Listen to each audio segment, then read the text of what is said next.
Also, I'm in with our resident chef, Alison Davis from Wild Thyme Cooking. How are you, my friend? Oh, I'm hungry. You're making one of my favourite dishes, white chicken chili. Well, you do make a lot of my favourite dishes. I'm glad you love my food. I do. I don't eat as much of it as I should. We have little tastes of it when we're cooking, right? True, yeah. Until I come over to your premises where you're always cooking and then I have a good meal. I'm always trying to feed you, just like my grandmother. Exactly. All right, talk to me about where do we start when we're making a good chili? Okay, so this one is a white chicken chili, but it's cold. It's the perfect time of the year for chili. Yeah. So I start with just the vegetables every time. In this case, I buy one of those rotisserie chickens. Oh, yeah. So I just pull it and I have the meat kind of set aside. Okay. So I just start with the vegetables. I've got onions, white onions and green onions and some garlic. Yep. And then we're going to add in just some peppers and celery. So you don't put potatoes and tomatoes and all those type of things in a chili? This one's a white chili. Okay. If I were making like a just traditional chili, I would definitely use tomatoes. Okay. Potatoes, not so much. Those are more reserved for like chowders. Got you. So that's kind of the difference between chili and chowder. Okay. So in this case, I just have vegetables, but in most chilies you find beans, right? So I'm going to use white northern beans or cannellini beans in this one. If I were making like a beef chili, I might use kidney beans or pinto beans or black beans. Yeah. Okay? I'm allergic to the black beans. Are you? Yeah. Well, I'll keep I had that some in blood mind. work done and they were telling me that I can't eat black beans because something to do with makes me get fat. I don't know. Well, I think they were trying to just keep me thin. Well, but I love those black beans. You're doing a great job with that. Okay. Right, so white northern beans, we're going to add that in. Can I ask you some questions while you're adding to this? Absolutely. Does chili taste better 3 or 4 days later? Absolutely.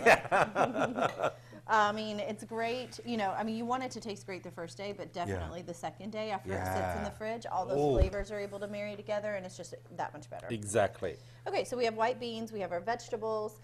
In this case, I'm doing a more, I guess, southwest kind of flavor. So I'm using green chilies, which is going to add a little bit more heat to it. Yeah, I was going to say a bit of heat. And then come the spices. So this is just an all-purpose. This is just a Cajun or Creole seasoning. It kind of has just a nice combination, so you're not having to grab all different types, 5, 6 different types of spices. You can just grab one of these. So just a Cajun all-purpose seasoning. And then again, I've used this a couple different times already, but this is chipotle chili pepper. It is, don't smell too hard. Again, I'm going to... It might get you right up in there. But you should tell me that after, before I get... You know I love... Sorry. Ground chipotle chili peppers. It is spicy. Yep. Does the trick. It does the trick. It does the trick. Oh my gosh. So once you have all your vegetables in there and they've had a chance to kind of marry and simmer together, then we can start to add our broth and liquid. Just keep talking, because I'm going to think I'm going to sneeze again. So we have our rotisserie chicken, and then we're going to add in some broth. And then a lot of times, it just depends on how you like it. You could have it more broth-based, or you could go creamy. And in this case... I like more of a broth base. Oh, do you? Good. Yeah. Yeah. Listen, I'm going to tell you how to cook today. Again. So we have our chicken in there. I add, again, I'm a fan of coconut. So and this is going to be great with the heat because it's going to add a little bit of sweetness. I do a little bit of coconut cream in there with it. Now, what about if you use light coconut cream? It's not the same type of flavor, is it? No, I just go with the full fat because it's a good fat for you. So I don't worry so much about it being light or, but you can use either one. Salt and pepper. So then you let that just simmer, let it go. It's going to be fantastic.